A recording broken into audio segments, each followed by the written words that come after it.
হয় এয়া হৈছে জুবিন গাৰ্গৰ প্ৰতি থকা ভালপোৱা আৰু এইসকল দৰ্শকে পুৱাতেই আহিছে আৰু ছবি গৃহত সকলো এইখিনি মুহূৰ্তত প্ৰৱেশ কৰিছে কাৰণ ৮ বজাৰ পৰা অনুৰাধা ছবি গৃহত প্ৰথম দৰ্শনী আৰম্ভ হ'ব তেওঁলোকৰ যি সপোনৰ ছবি আৰু এইখনতেই আচলতে জুবিন গাৰ্গক দৰ্শকসকলে কাষত পাব কাৰণ সকলোৱে যিটো দিন ধৰি জুবিন গাৰ্গ আমাৰ মাজৰ পৰা হেৰাই গৈছে সেই দিনটো ধৰি কিন্তু তেওঁলোকে দেখিছে যে জুবিন গাৰ্গৰ কাৰণে কেনেকুৱা এক ভালপোৱা আৰু সেই ভালপোৱাৰ মাজত তেওঁলোকে আজি জুবিন গাৰ্গক বিচাৰি পাব আৰু আমি দেখুৱাই আছো সেই দৃশ্য আমি সেইখিনি দৰ্শকসকলক প্ৰথমতে দেখুৱাই লৈছো কাৰণ তেওঁলোকে আহি সকলো কথা ক'ব যে কালি দেখিছিলো ছবি গৃহত যিহেতু প্ৰৱেশ কৰাৰ সময়ত বা ওলোৱাৰ সময়ত তেওঁলোকে যিহেতু শোকাকুল হৈ পৰিছে আৰু আমি এইখিনি মুহূৰ্তত যাব বিচাৰিম দাদা যিহেতু আহিছে এক আবেগ সকলোৰে আছে মনত আৰু জুবিন গাৰ্গক আজি বিচাৰি পাব মানে মই খুব কি ক'ম ক'বলৈতো নোৱাৰি আহিছোঁ চাবলৈ কথাটো সেইটোৱেই কাৰণ আজি যোৱাকালিৰ পৰা এটা মানে পৃথিৱীত মহাজাগতিক ঘটনা বুলি ক'ব পাৰি এইটো এটা হোৱা নাই কেতিয়াও ৰাতিপুৱা 4টাৰ পৰা মানুহে লাইন ধৰি জুবিনৰ চিনেমা চাইছে একচুৱেলি জুবিনে মাত্ৰ 30 নে 40%হে আমাক দিলে চাগে এতিয়ালৈকে বাকী 70% দিবলৈ থাকি গ'লতো সেই 30%ৰ লাষ্ট কিটো আছে কিনো এৰিছে চাবলৈ হ'ল সাগৰত বিলীন হৈছে আজিও সেইটোকে চাব আহিছোঁ ক'ব নোৱাৰোঁ কেনেকৈ চাব পাৰিম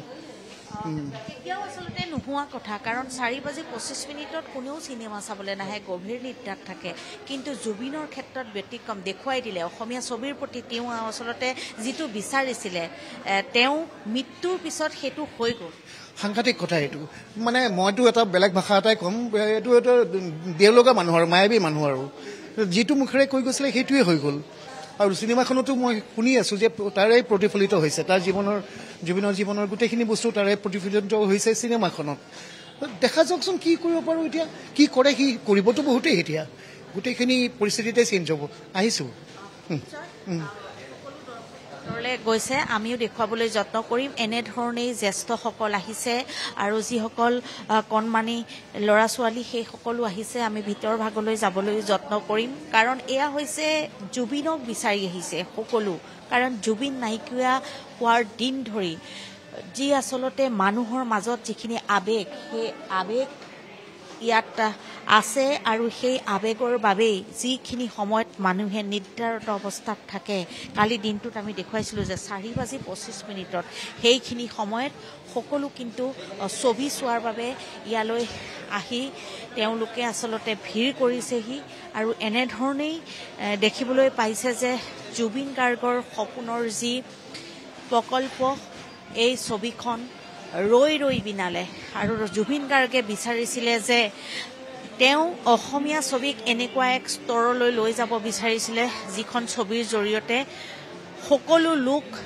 হিলদোল ভাঙি ওলাই অহাটো বিচাৰিছিলে চাবৰ বাবে আৰু সেয়া অসমীয়া ছবিৰ ক্ষেত্ৰত কেতিয়াও হোৱা নাছিলে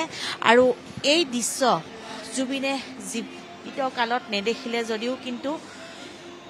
তেওঁ মৃত্যুৰ পিছত সেই যি তেওঁৰ সপোন সেই সপোন বাস্তৱ হৈছে আৰু তাৰ সাক্ষী হৈ ৰৈছে লক্ষ লক্ষ জনতা আৰু কোনোদিন নোহোৱা নোপোচা এক দৃশ্য এয়া হৈছে ছবিগৃহৰ দৃশ্য ছবিগৃহ ইতিমধ্যে ভৰি পৰিছে দৰ্শকেৰে ৮ বজাৰ লগে লগেই যিহেতু প্ৰথম দৰ্শনী আৰম্ভ হ'ব আৰু মাত্ৰ কেইমিনিটমান সময় বাকী আছে আমি দেখুৱাইছোঁ যে সকলোৱে নিজৰ নিজৰ আসনত বহিছে আৰু এফালে জুবিন গাৰ্গৰ গীত আৰু সেই পুৱাৰ ভাগতেই তেওঁলোকে কিন্তু আৰু এয়া অনুৰাধা চিনেমা হলৰ পৰা কিছু পৰিৱেশ দেখুৱালে আমাৰ সাংবাদিক মিতালী কোঁৱৰ।